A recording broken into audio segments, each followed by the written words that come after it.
અને ગોવિંદપુર તાલુકા પંચાયત સીટમાં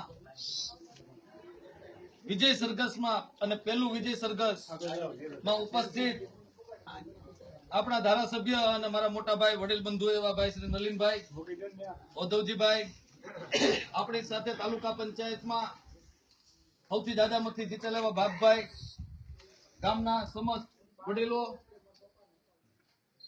માતાઓ, બહેનો અને નાના ભૂલકાઓ, આ ભાષણ કરવા માટેનો સમય નથી.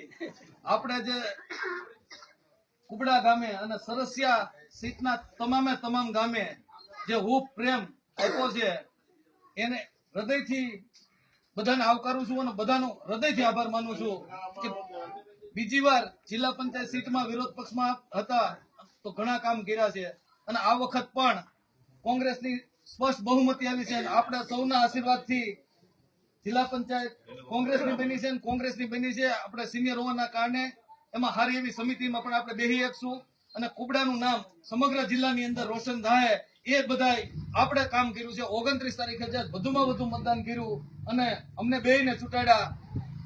ખુશીની વાત વધુમાં વધુ એ છે કે ધારી તાલુકાની અંદર જિલ્લા પંચાયત સીટ સૌથી જાજા મતથી આપણે જીત્યા.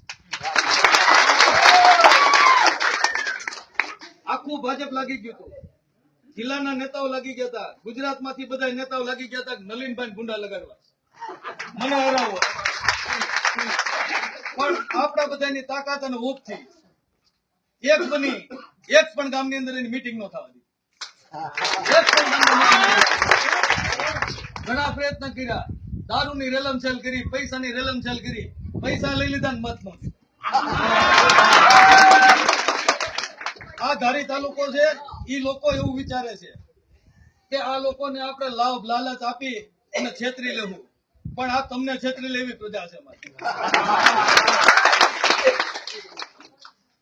દાદાગીરી કરવા નીકળ્યા હતા, બધું કરવા નીકળ્યા હતા, પણ દાદાગીરીમાં તો આપણેથી પાંચ હાથ પાછળ થઈ એટલે એમાં ક્યાં પહોંચીએ કેમ નથી. પાછળ એટલી તેવડ વાળા 5 વાગી જાય એટલે ધોઈ લેવું. આજ બીજા 5 વાગી ગયા છે. અમે ફોન કરીને કીધું ભાઈ 5 વાગી ગયા, તમારા કાર્યકરની અમે આંગળી ઊંચી કરી ખાલી તમને દેખાડી દઈ, ઘરમાંથી કાઢી લે એ તાકાત ધરાવી છે. એ કુબડા ગામમાંથી ત્યાંનું પાણી પીને મોટા થયા.